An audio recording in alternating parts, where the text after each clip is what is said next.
In a heartbreaking development that underscores the ongoing devastation in Gaza, reports reveal that at least 100 children have lost their lives due to severe malnutrition and hunger. This tragic toll calls urgent attention to the critical need for accelerating medical evacuations and boosting the entry of life-saving food supplies into the region. But here's where it gets controversial. Some argue whether the focus on evacuations alone can truly stem the tide of suffering in such a complex, entrenched conflict. These young casualties are described as the latest casualties in the war on children and childhood in Gaza, according to Philippe Lazzarini, head of UNRWA, the United Nations Agency for Palestinian Refugees. His words point to a broader, disturbing pattern.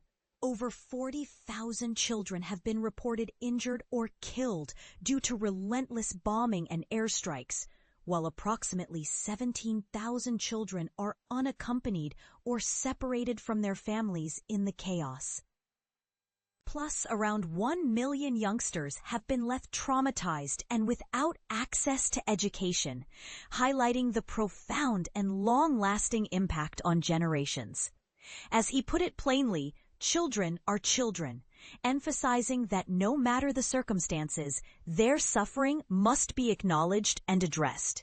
No one should remain silent when children die or are robbed of their future, he added, making a powerful appeal for international and local efforts to prioritize their needs. One of the most urgent issues is the plight of children needing specialized medical care. Olga Cherevko, a spokesperson from UN Aid Coordination, recounted a poignant encounter with Jana, a 7-year-old girl from Gaza who was once recoveringly treated at a hospital outside the enclave, but now has to return due to the worsening of her malnutrition. Jana's story illustrates the critical importance of ongoing evacuations, supported recently by the World Health Organization, which helped transfer dozens of patients to safer facilities in Italy, Belgium, and Turkey. Yet despite these operations, more than 14,800 patients still wait for help, and the urgency to expand these efforts has never been greater.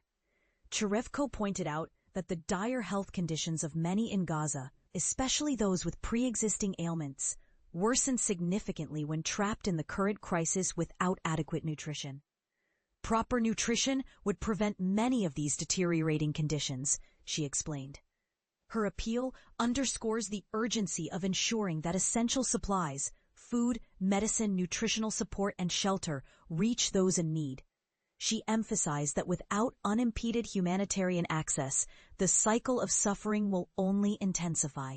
The horror extends beyond malnutrition alone.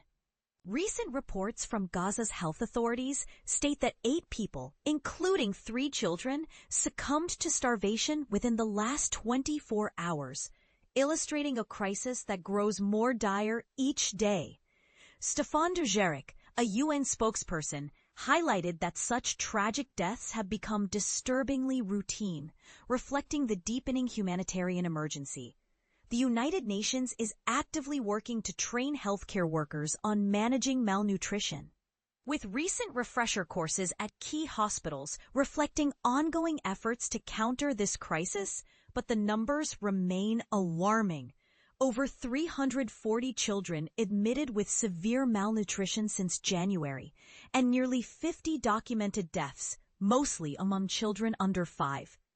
Many experts believe the true death toll could be higher, given that not all cases are officially recorded. Meanwhile, the trauma inflicted on Gaza's population continues to deep root, with data from over 900 households revealing widespread mental health challenges such as anxiety, depression, and post-traumatic stress. UN and partner organizations are now providing psychological support to both the traumatized populations and humanitarian workers on the front lines. On the logistics front, aid is slowly making its way into Gaza's borders at key crossing points like Kerem Shalom and Zikim, bringing much-needed supplies. While this has improved market prices and product availability, such as sugar prices dropping from nearly $175 a bag to about $12, the economic hardship persists. Severe cash shortages prevent many families from purchasing even basic necessities like food, water, and medicine, further deepening their plight. Humanitarian agencies continue emphasizing that the volume of aid arriving is grossly insufficient for the needs of Gaza's residents, advocating for a ceasefire and increased aid flows to meet the scale of this disaster. This situation feels like a ticking time bomb. As the crisis deepens, the question remains: how long can these vulnerable children and families endure this level of suffering before the world intervenes decisively? And will aid ever be enough to turn the tide?